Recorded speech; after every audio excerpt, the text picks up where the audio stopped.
kelawan najis hukmiyah kabaulin kaya uyuh jafa kang garing apa baul jafa kang garing apa baul walam yudrok lan ora te lahu kedue baul apa sifatun sifat mutanajjisun yathuru mutanajjisun bijaril ma'i kelawan miline banyu bijaril ma'i kelawan ngilekake banyu alihi ing atase mutanajjis dilekake marotan kelawan saambalan wa ing kana habban aw lahman tubiha binajisin aw sauban subiha binajisin wa ing kana lan lamun ana apa mutanajjis wa ing kana lan lamun ana apa mutanajjis iku habban rupa wiji aw lahman utawa daging tubiha kang den masak apa habban aw lahman den masak binajisin kelawan najis aw sauban to dodot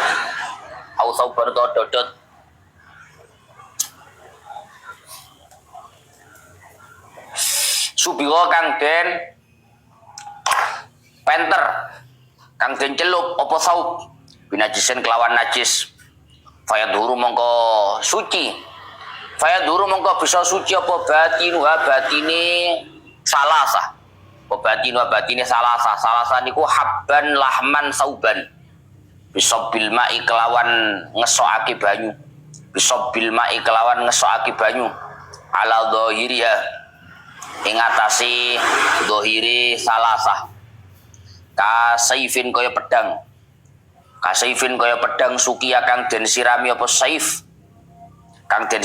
saif wa huwa hale utawi saif iku mahmiyun kang den panasake mahmiyun kang den obong binajisin kelawan najis wa istaratu lan den syaratake fi tuhril mahalli ing dalem sucine panggonan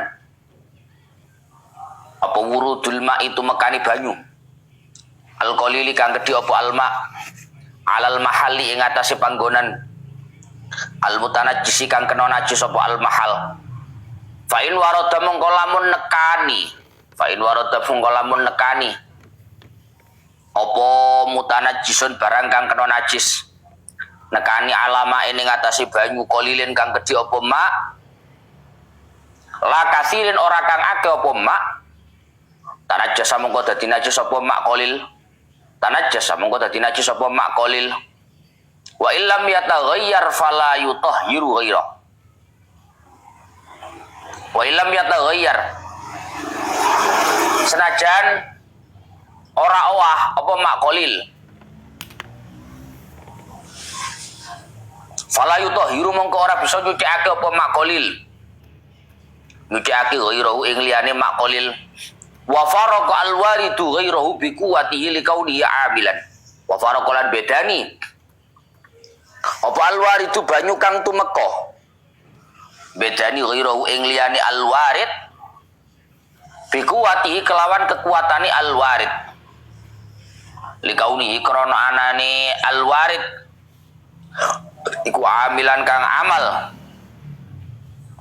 falau tanajjasa famuhu kafa akhdul ma'i biyadi ilaihi falau tanajjasa mongko lamun dadi najis apa famuhu tutuke syahas mulutnya terkena najis kafa mongko cukup apa akhdul ma'i ngalap ing banyu biyadi kelawan tangane syahas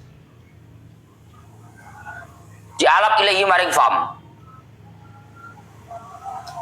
wa illam yu'liha senajan orang ngunggahake sapa syahas ing ya Allah ya Rabbi ya Karim senajan orang ngunggahake sapa syahas ing yat ali ing atase fam kama kaya keterangan kala kang dawake ing mas sapa syekhuna guru ingsun Al Imam Ibnu Hajar Al-Haytami wa yajibulan wajib apa ghuslu kullima basu ing saben-saben barang fi haddid dhahiri kang tetep ing dalem pelanggerane gauta dhahir kang tetep ing dalem pelanggarane gauta dhahir minu saking fam walau bil idarati senajan anane ghuslu iku kelawan ngubengake banyu kaso bimain kaya ngesokake banyu fi inain ing dalem wadah mutanajjisin kang kena najis apa ina Wa idaratihi lan ngubengake emak bijawani bi kelawan pira-pira sisi al ina, kelawan pira-pira sisi ina. Wala yajuzu lahu ibtila'u syai'in qabla tadhiri famihi. Wala yajuzu lan ora wenang lahu kedue syahas apa ibtila'u syai'in ngulu itu menelan ing suci-wiji qabla tadhiri famihi ing dalem sadurunge nyucikake ing cangkeme syahas, ing dalem sadurunge nyucikake ing cangkeme syahas hatta bil ghargharati hingga kelawan gharghara itu molak malikake banyu. Biasa lari cilik dunan lho, Pak. Ayo lho. Jadi goro-goro. Tahu cilik dunan ngono, Aruk? Hah? Tahu ya? Mulai banyu mana? Nang kene kayak mlebu gak mlebu. Jadi goro-goro. Far'un law asabal ardo pun. Sekarang melanjutkan keterangan tentang hal-hal yang dihukumi najis. Terakhir kemarin membahas tentang salah satu perkara najis itu adalah muskir. Setiap minuman, setiap barang cair yang memabukkan itu dihukumi najis. Apapun itu, entah bahannya dari kurma, dari anggur sehingga disebut khomer, ataupun bahannya tidak dari anggur disebut dengan nabit, sama-sama najis hukumnya. Kemarin sudah dijelaskan bahwa khomer, minuman atau cairan yang memabukkan itu dihukumi najis karena memabukkan. Sehingga ketika unsur memabukkannya sudah hilang, artinya cairan itu sudah tidak lagi memabukkan, berubah menjadi cuka. Kan unsur memabukkannya sudah hilang. Maka ketika ada khomer, cairan memabukkan, sudah hilang unsur memabukkannya, dalam kurung berubah menjadi cuka, maka cairan itu yang awal mulanya dihukumi najis, maka dihukumi menjadi suci. Karena alasan keharamannya adalah unsur memabukkan, dan unsur memabukkan itu sudah hilang, maka hukum kenajisannya sudah hilang, menjadi suci. Nah, kemarin terakhir wa dalilu ala kaunil khamri khallan alhamudah fi ta'miha wa illam tujad nihayatul hamudah wa in qadhafat bizzabadi. Tanda bukti bahwa khamr ini berubah menjadi cuka itu adalah alhamudah fi ta'miha. Rasanya itu berubah menjadi kecut. Rasanya itu berubah menjadi kecut.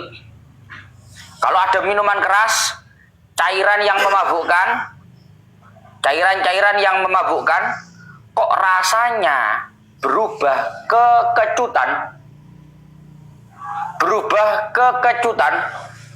maka itu berarti minuman cairan memabukkan itu berubah menjadi cuka. Wa illam tujad nihayatul hamudah, meskipun tidak ditemukan kekecutan yang luar biasa. Kita tahu ngerti cuka, Bang? Cuka ilah kau wecut ya? Ya, kan kau wecut ya? Kamu tuh kau wecut. Tidak harus nihayatul hamudah. Tidak harus ditemukan puncak kekecutan, tidak harus. Pokok cairan yang awal mulanya memabukkan itu sudah berubah menjadi kekecutan. Meskipun nggak kecut yang mentok seperti cuka betul, maka itu berarti cairan memabukkan itu, khamr itu sudah berubah menjadi cuka. Wa in qadhafat bizzabadi, meskipun toh cairan memabukkan itu yang sudah rasanya mulai kekecutan itu masih mengeluarkan azzabad, masih mengeluarkan untuk busa. Biasanya seperti busa ini kan serotok kemerenyeng ya. Faruk lah tuku seprit. Lah kepengin ro iki mono soda tenan apa ora wis dingin Pak. Oh iya gini busa gini aja. Acara ngono kan. Itu namanya wa in qadzafat bizzabati. Meskipun cairan memabukkan itu tadi yang rasanya sudah berubah ke kecutan, meskipun tidak kecut-kecut yang amat-amat kecut, itu masih mengeluarkan masih mengeluarkan busa. Tetap hukumnya sudah menjadi suci kalau ditemukan dalam rasanya itu rasa kecut. Yes. Wa yadhuru jildun najisun bil mauti bin dibarin naqahu bihaitsu la ya'udu ilaihi natinun wala fasadun law nuqi'a fil ma'i. Kemarin sudah dijelaskan bahwa semua bangkai itu hukumnya najis.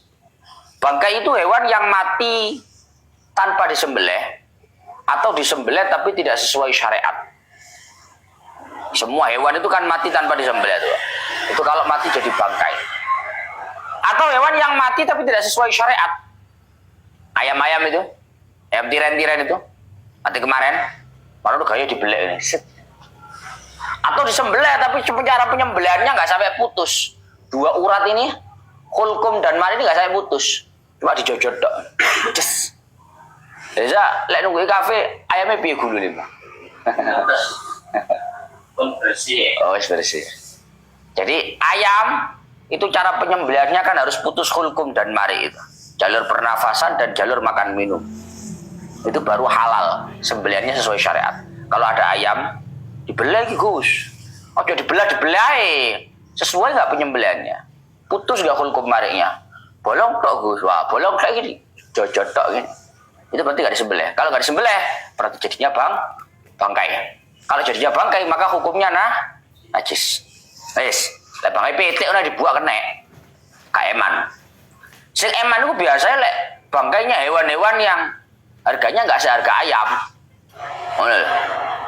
Biasanya kalau ada bangkai itu minimal kulitnya dimanfaatkan. Kowe ngerti tas sing larang-larang saiki? Kuc, ngerti kuc amruk. Hah? Apa? Tas ngerti yo? Tas apa lho?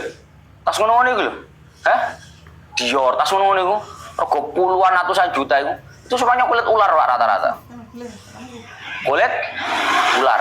Nek jare Far kono kulit bajul barang. Kulit jambe. Itu berarti diambilkan dari bangkai. Di mana bangkai itu hukumnya najis. Sekarang pertanyaannya itu gimana, Gus? Kalau bangkainya najis berarti kulitnya najis. Ternyata di sini dikatakan kulit yang najis itu bisa menjadi suci. Kulit yang najis karena mati bangkai itu bisa menjadi suci bin dibarin dengan cara disamak. Ngerti disamak ya? Tukangnya sama atau buku itu?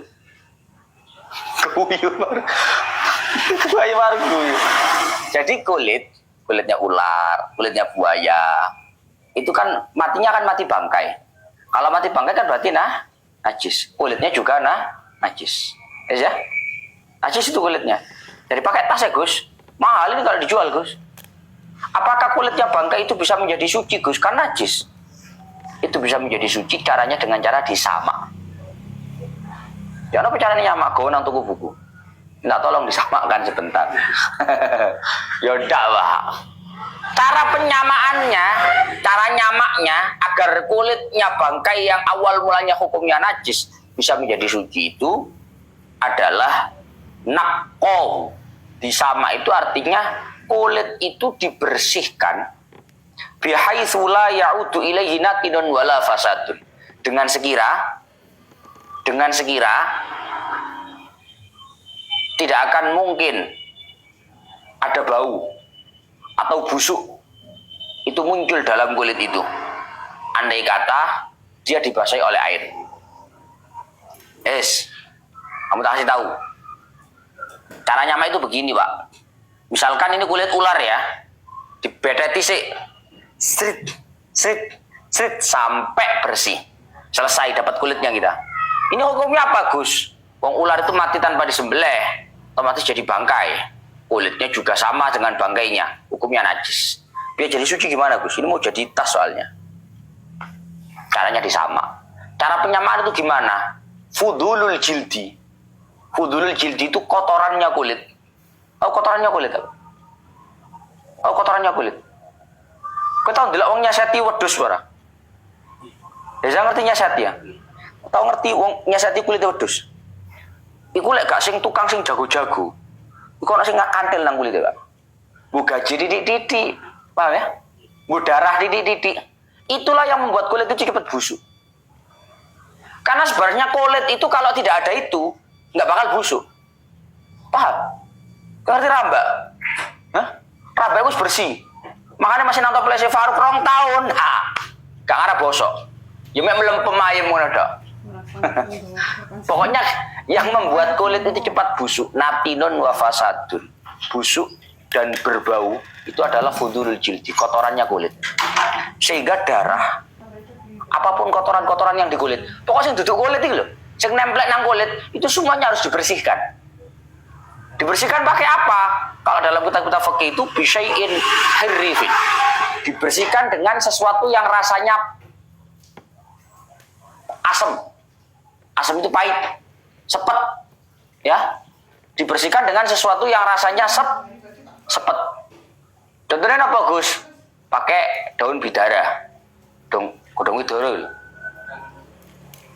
Apa? Yes kuwi.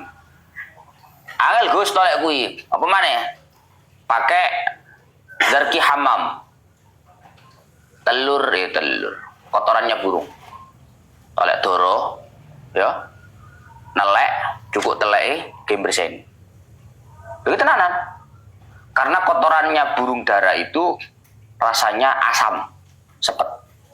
Apa percaya? Jajalan mana? Duh, kok ini dikandani kok? Jangan tau jajal aku suka dulu. Aku ya dari kitab, percaya pola, ora perlu jajal. Lek ora percaya jajalan. Lek aku percaya pola be kitab. Lek ora percaya jajalan.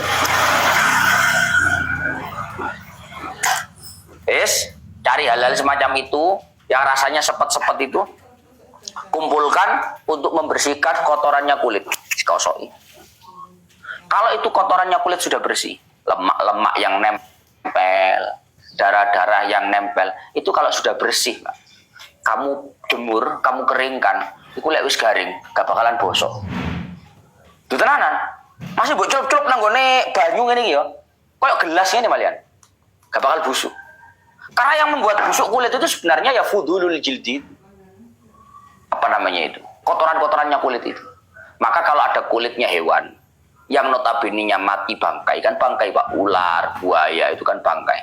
Emang nih Gus, kulitnya mau dipakai tas soalnya.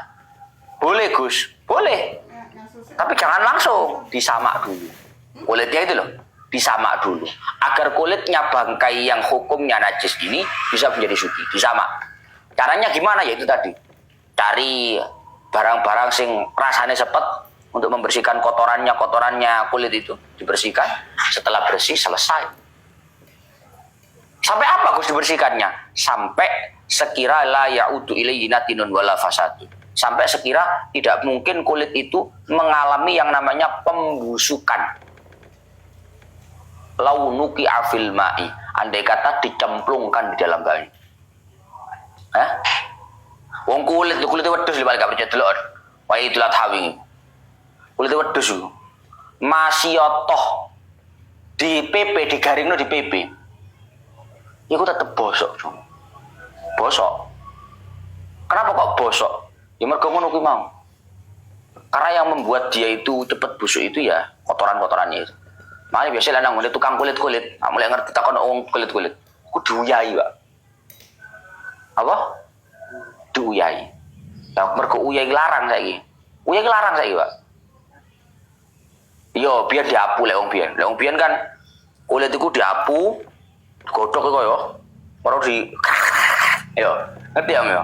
Lek ana ulune lek dombo ngono dikeriki ambek silet. Aku menang beda zaman iki, Pak. Lho dikandani kok. Dadi wedhus iku sik wungkul ngono kok ya. Dikumpuh. Eling aku iki gak ada percaya. Soalnya pernah menang jaman ngono kuwi nek. Dikumpuh, mlebung, dikeriki. Krek. Diapu dhisik tapi. Itu untuk membersihkan kotorannya kulit. Karena sebenarnya yang membuat kulit cepat basi itu ya kotorannya itu. Zaman saiki gak pati ono ngapu. Gak diapu. Lah saiki yo dibedeti, mari dibedeti di apa jenenge iku diuyah. Dibersihkan pakai garam. Nah saiki uyah larang.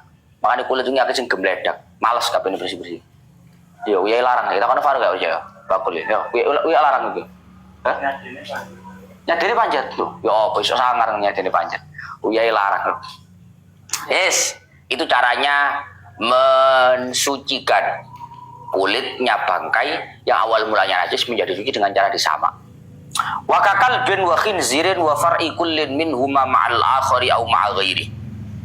Termasuk najis juga adalah seperti anjing, babi, dan anak dari keduanya. Kalau ada babi punya anak ataupun anjing punya anak, maka anaknya sama dengan induknya, najis. Wa far'i kullin minhuma ma'al akhar.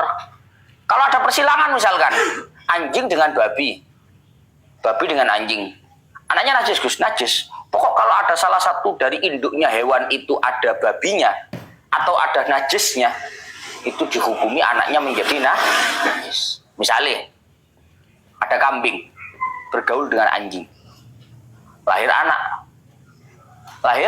anak, rupanya rupa wedhus.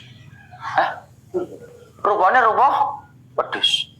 Pertanyaannya, anaknya kambing dan anjing itu yang rupanya rupa kambing, itu hukumnya najis nggak, Rup? Najis. Pokoknya kalau salah satu induknya itu ada anjing atau babi, masih rupanya rupa wedhus sih Gus, rupa wedhus. Tapi anak bahan itu toko asu, mau bagaimanapun hukumnya najis. Wadudu maitatihi ma tahirun. Tapi meskipun toh bangkainya anjing dan bangkainya babi itu kan hukumnya najis. Jangankan bangkainya, uripe lo najis. Tapi ulat ya. Ulat yang keluar set-set, ulat yang keluar dari bangkainya babi dan juga anjing, itu hukumnya suci. Paham? Ada anjing mati, geletak, gak digobur, gak diapakno, gelewedak. Oleh telung dino metu seti. Wadudu maitatihi ma tahirun. Yang namanya ulat yang keluar dari bangkainya anjing ataupun babi, itu hukumnya suci. Wa kadza nasju an kabutin 'alal masyhur kama qalahu as-subki wal azra'i. Sama dengan ulatnya bangkai anjing dan babi yang dihukumi suci, sama dengan itu adalah nasjul ankabut. Apa? Sulamane kalau monggo iku apa? Sulamane apa? Berarti laba-laba lho, Pak. Sarang laba-laba. Wis. Sama dengan ulatnya bangkai anjing dan babi, yaitu dihukumi suci.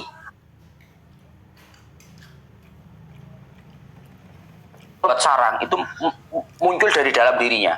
Kok cara wong iler, ya, paham ya? Lah itu semestinya kalau dari dalam perut kan mestinya hukumnya najis. Tapi ternyata alal masyhur, menurut pendapat yang masyhur, bahwasannya sarang laba-laba itu meskipun muncul dari dalam dirinya laba-laba, itu hukumnya suci. Ya. Tahu ngerti ya, laba-laba membentuk rumahnya, laba-laba di sarang. Itu kan munculnya sarang itu kan dari dalam dirinya laba-laba. Tapi nasjul ankabut, sarang laba-laba itu hukumnya suci menurut qaul yang masyhur. Sebagaimana disampaikan oleh Imam Subki dan juga Imam Al-Dra'i. Tapi wajazama sahibul uddah wal hawi binajasati. Tapi pemilik kitab uddah dan juga pemilik kitab Al-Hawi secara tegas menyatakan bahwa sarang laba-laba itu hukumnya najis.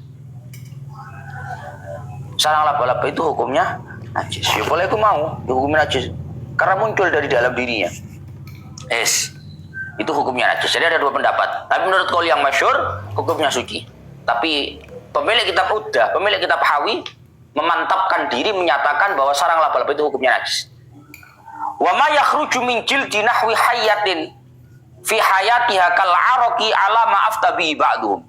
Begitupun termasuk suci, tidak najis adalah apa yang keluar dari kulitnya semisal ular pada saat ular itu masih hidup. Sesuatu yang menyerupai keringat. Kowe ngerti ular ulang gilap mbak ya? Hah? Ular kok cara wong, kayak wong gak atus telung dino. Ulu-ulu, keling-keling, paham ya? Hah? Lah itu mayakhruju min jildi nahwi hayyah. Apa yang keluar dari kulitnya semisal ular Apa yang keluar dari kulitnya semisal ular fi hayatiha pada saat masih hidup kal aroki yang mirip dengan keringat itu hukumnya suci. Ala maaf tabi ba'dhum, mengikuti apa yang difatwakan oleh sebagian ulama. Es ya. Lakin qala syekhuna fihi nadharun. Balil aqrab annahu najisun. Li'annahu juz'un mutajassidun munfasilun min hayyin fa huwa kamaitatihi. Tapi gurunya pengarang kitab Fathul Mu'in yaitu Imam Ibnu Hajar Al-Haytami tidak sepakat dengan fatwanya sebagian ulama tadi yang menyatakan bahwa sesuatu yang menyerupai keringat yang keluar dari kulitnya ular, semisal ular, itu dihukumi suci, itu tidak sepakat. Kata Ibnu Hajar Al-Haytami, justru yang lebih mendekati, yang lebih pas adalah annahu najisun. Bahwasannya cairan yang menyerupai keringat yang keluar dari kulit ya semisal ular itu hukumnya najis. Kenapa kok dihukumi najis? Li'annahu juz'un mutajassidun munfasilun min hayyin. Karena itu adalah sesuatu yang berbentuk yang terpisah dari hewan yang hidup, maka hukumnya sama dengan bangkainya. Koyok ngene, aku harus ngomong, Mbak ya. Misalnya ada kucingnya urip. Moro-moro ada bagian tubuhnya yang rontok, rambut misalkan. Hewannya hidup, ada sesuatu dari hewan hidup itu yang lepas. Maka sesuatu yang lepas itu hukumnya sama dengan bangkainya, yaitu najis. Maka ular ini kalau bangkainya mati najis.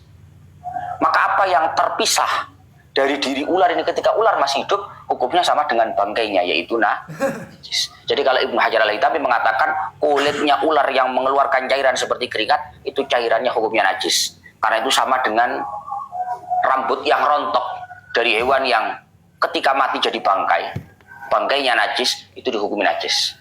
Nah itu begitu. Wa qala aidon lau nazakal pun au khinzirun, sak menten lanjut besok ila akhirih wallahu a'lam bishawab.